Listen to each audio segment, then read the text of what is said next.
Hello class 9 cutie. सो फटाफट से अपनी कुर्सियों की पेटियों को बांध लो। So this is first lecture, first chapter, that is how I taught my grandmother to read by Sudha मूर्ति।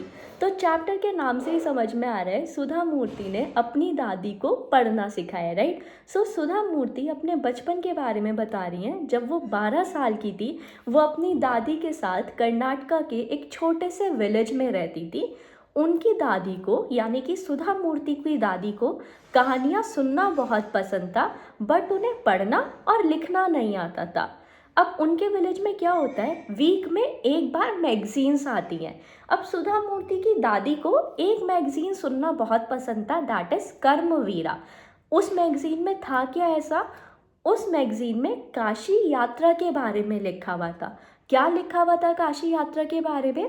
एक बार क्या होता है, एक ग्रैंड मदर है, मतलब एक ओल्ड लेडी है, जो अपने काफ़ी टाइम से पैसे वगैरह सेव कर कर चल रही है, क्योंकि उन्हें काशी घूमने जाना था। बट एक बार जब वो मार्केट जाती हैं, उन्हें रास्ते में एक पुअर गर्ल मिलती है जिसे शादी करनी थी, बट उसके पास पैसे नहीं थे।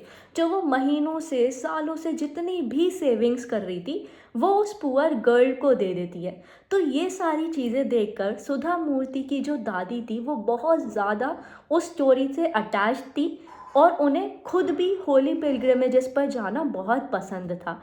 बट एक बार क्या होता है, सुधा मूर्ति को कुछ टाइम के लिए बाहर जाना पड़ता है। उस पीरियड ऑफ टाइम पे दादी स्टोरी के बारे में सुन नहीं पाती। तो जब सुधा मूर्ति वापस आती हैं, वो देखती हैं उनकी दादी बहुत ज़्यादा फ्रस्ट्रेटेड है, इरिटेटेड है। जब ग्रैंड मदर अपनी ग्रैंड डॉटर को बोलती हैं, बेटा मुझे पढ़ना और लिखना सीखना है, क्या आप मुझे सिखा दोगे? और वो केवल ये नहीं बोलती उन्हें पढ़ना लिखना सीखना है, बट वो ये बोलती है मुझे दशहरे तक पढ़ना और लिखना सीखना है। यानी कि उन्होंने अपने गोल को एक लास्ट डेट भी दे दी। फिर वो पढ़ना शुरू करती हैं, लिखना शुरू करती हैं और सुधा मूर्ति उन्हें सिखाना शुरू कर देती हैं। कुछ ही महीने के अंदर अंदर दादी कन्नड़ लैंग्वेज के, क्योंकि वो जो मैगज़ीन थी ना वो कन्नड़ लैंग्वेज में थी, वो कन्नड़ लैंग्वेज के अल्फ़ाबेट्स को पढ़ना शुरू कर देती हैं और दशहरे तक उन्हें सब कुछ प्रॉपर पढ़ना आ जाता है। दशहरे वाले दिन वो अपनी ग्रैंड डॉटर के पास जाती हैं, उनके फिट टच करती हैं as a respect, as an वो अपनी किसी टीचर के पैर छू रही हैं, पैर टच कर रही हैं।